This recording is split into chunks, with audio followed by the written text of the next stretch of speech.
So మేము ఇప్పుడు fertility issues చాలా చూస్తున్నాం మనం. సో దట్ ఈ అవగాహన ఎంత ఇంపార్టెంట్ జనాల్లో రావడం? డెఫినెట్లీ ఇంపార్టెంటే. అంటే రీప్రొడక్టివ్ సిస్టమ్ అనేది ఓన్లీ పిల్లలు కనటానికి అనేది కాదు. Quality of life.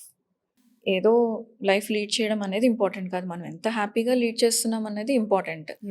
For example hormonal imbalance ఉంది.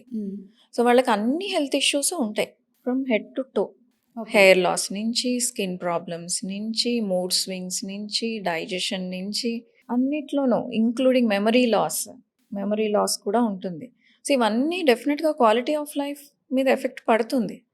నిద్ర కూడా పట్టదు ఆ హార్మోనల్ ఇంబ్యాలెన్స్ వల్ల. అది ఒక పార్ట్ అయితే కాన్ఫిడెన్స్ లెవెల్స్ ఇవన్నీ కూడా ఎఫెక్ట్ అవుతాయి దానివల్ల. When your physical appearance is not that good because of your bad hormones, confidence కూడా తగ్గుతుంది, దానివల్ల పర్ఫార్మెన్స్ కూడా తగ్గుతుంది. ఇవన్నీ కూడా at the end of the day quality of life మీద ఇంపాక్ట్ చూపిస్తాయి. ఓకే. సో అది మామూలుగా if you are not bothered about fertility.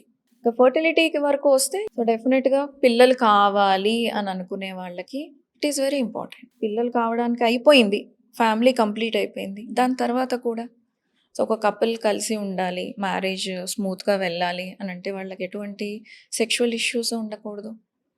And వాళ్ళు సంపాదించుకున్నది ప్రశాంతంగా ఎంజాయ్ చేయాలి అని అంటే కూడా వాళ్ళకి ఎటువంటి హెల్త్ ప్రాబ్లమ్స్ ఉండకూడదు. కరెక్ట్.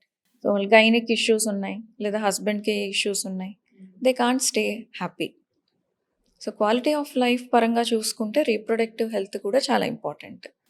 చాలా మటుకు పిల్లల కంటే అంటే అయిపోతే చాలు అని అనుకుంటారు. No, that's not the end. So it is before and beyond fertility.